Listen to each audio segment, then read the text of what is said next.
guys, Jet Setting Jen here. If you're ready to go on your own adventure as a female solo travel, this video is for you.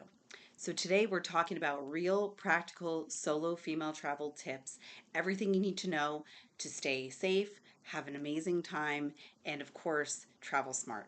So let's get into it. First thing we want to talk about, of course, is how do we know where to go and where are some safe destinations for women, specifically girls, females, to travel alone?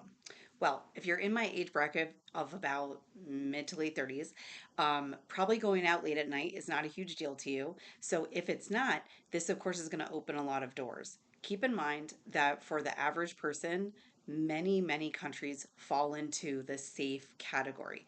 If you're really concerned about traveling, I just want to broaden your horizons. As a US citizen, you can always go to the state government website and you can see the increased or do not travel regulation for countries all over the world. And I just want you to know that the US is not even a part of that list. And that's because this list is made by the US State Department to warn Americans where there are conflicts or ongoing political, civil unrest, things like this. And this is for all over the world. And if this makes you feel better, I would say this is keeping you on the side of caution. So if you want to do a little bit of research, which I would always suggest on any country, that's where you can go if you really want to take advice from that. I would also suggest talking to people who have either been to the destination you want to go to, or you can even look it up, online. So a lot of female solo travelers, I can even give you guys a few in the description box below of some of my favorites who have gone all over the world and actually recorded their experiences in a lot of these places that are more or less well known at this point, but back when they went, they were not. So, to start off, if you've never traveled and this is your first time on a solo trip, of course, I'm going to lean you towards these low risk countries. This is what I would call them. I'm thinking like South Korea, Japan, Canada, Australia, New Zealand. These are countries that, off the top of my mind, I'm just thinking I would go there tomorrow and with no plan, and I wouldn't really worry too much about my safety.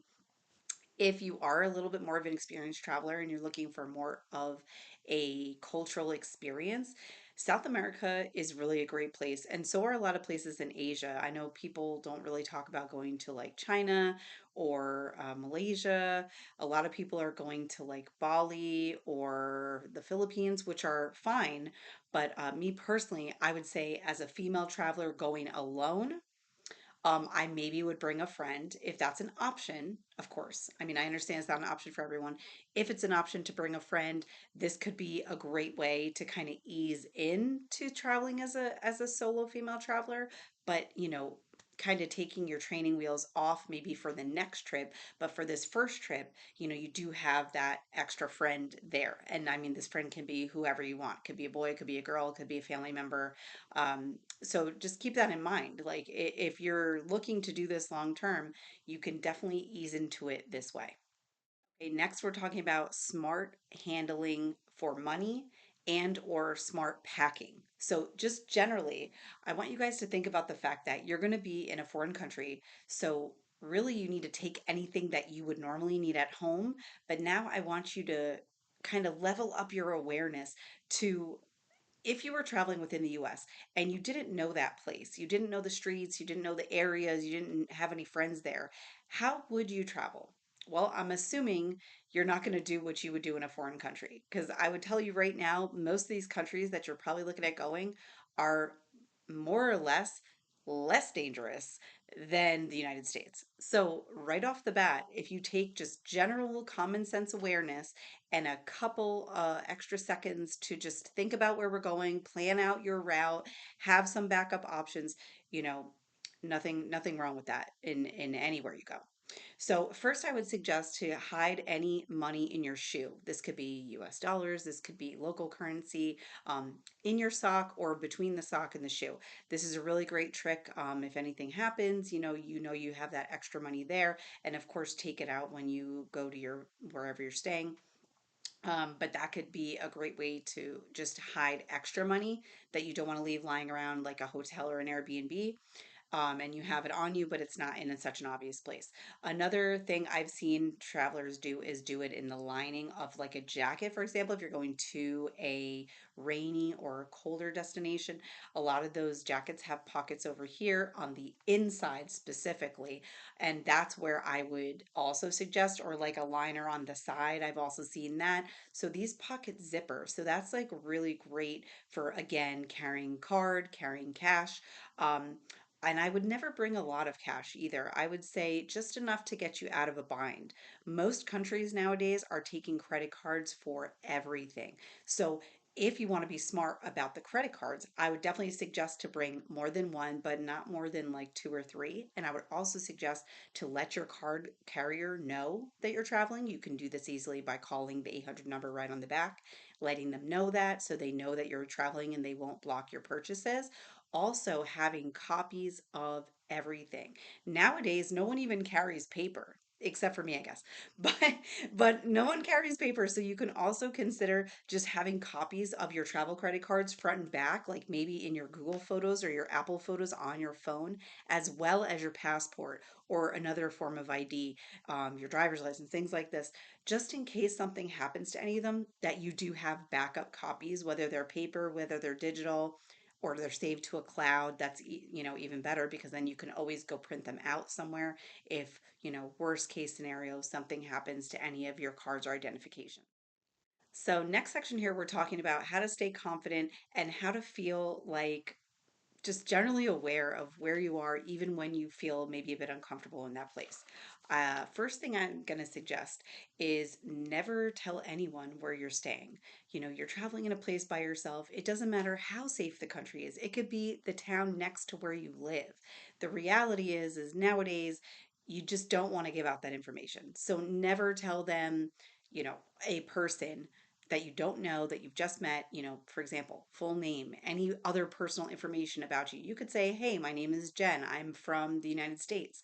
That's cool if you feel comfortable, but don't feel forced to give anyone any additional information about you, such as where you're staying, such as that you're staying here by yourself, especially if you're a female and you go out and you meet a guy. First thing I would say is never, especially if you're not interested, my boyfriend or my parents are waiting for me back at the place. Okay. We always want to set the precedent that you're not by yourself and that someone is expecting you back at that place, whether it's a friend, boy, whatever you feel like comfortable saying.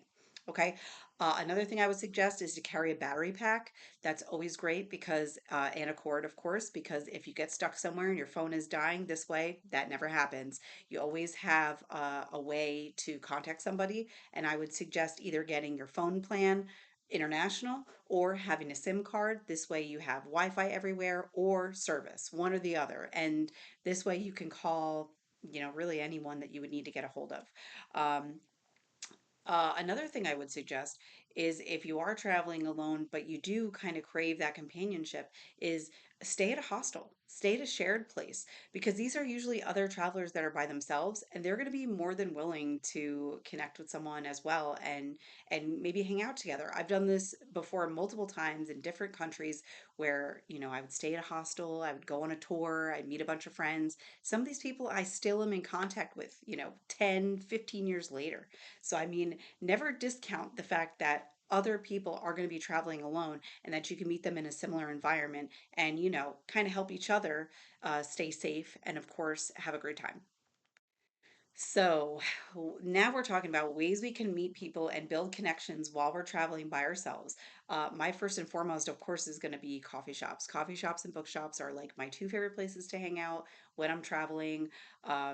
There's something to be said for also just striking up a conversation with somebody if you're sitting at a restaurant by yourself and the service staff is friendly. I mean, this could be. You never know. This could be a good way to get information. Hey, where do you hang out after work? Where do you go? What places do you think I should definitely see or hit up before I leave this area or this town or this city, or anything nearby that is just really unique that you think I should go check out. I've done this many times, and this is actually a great way to also kind of feel like you belong and you're in a place that's unfamiliar, but you can still feel comfortable. And on top of that, you're getting information for your trip. And on top of that, you're getting some communication in. And then if you just feel like retiring back to wherever you're staying, your hotel, your Airbnb, your hostel, you know, no problem. Now you can just go there by yourself and feel like you've had some socialization for the day. I would also suggest striking up conversations with people as you need things. Like, for example, you're in the subway station in a country and you don't know how to get from point A to point B. Sometimes these people are younger, maybe they're friendly. You can strike up same type of conversation with them. Hey, I'm trying to go to this park or this store or this coffee shop. Can you tell me how to get there? Um, this is another great way to make friends. Obviously, easier in a place like Canada, Australia, New Zealand, other parts of the US where people already speak English.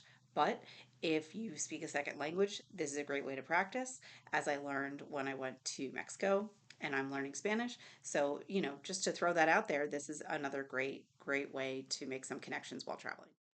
So, some solo travel mistakes to avoid.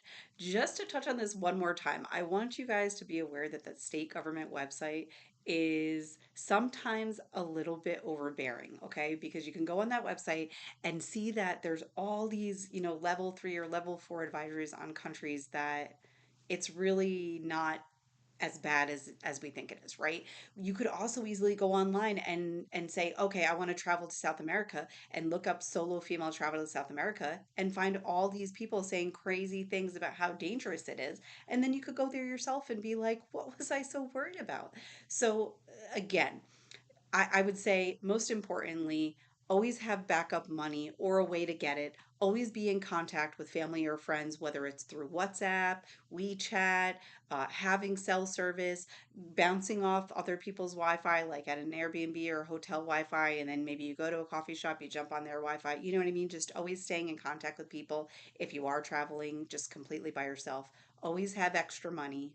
Always have photocopies of things. I mean, these are really just things that are coming from my own experience.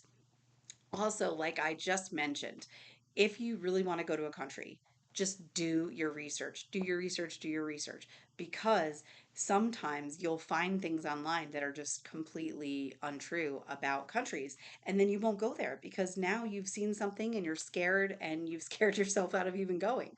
So, what I would say is definitely to be like smart and conscientious and informed, but not overly scared because you don't know what it's going to be like in that place, right? When you land. But what I can say is, of course, the more that you speak of that language, the easier it's going to be for you to feel comfortable and adapt in that environment.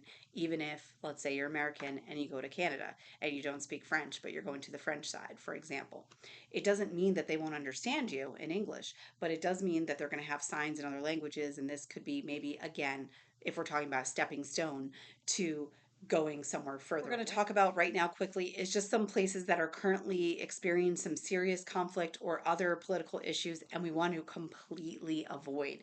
And it's unfortunate because when I lived in Czech Republic, I never got to go to Ukraine and I am kicking myself for this. But what I would say right now, Iraq, Syria, Afghanistan, Russia, Ukraine, North Korea, Israel, all off the table. It sucks, but this is what it is right now. And I would also suggest if you're going to any other countries that are like bordering or nearby, like bordering these countries, just check that they're not currently having internal conflicts or other government politics. I mean, just be aware of the news and what's happening because, of course, some things are exaggerated or inflated, but you never want to put yourself at risk just to travel to a country. So we want to keep that in mind. Ready to work with a travel agent but don't know where to start? You can always drop in my comments or send me an email to my business email, and I'm happy to help you guys plan your next amazing trip.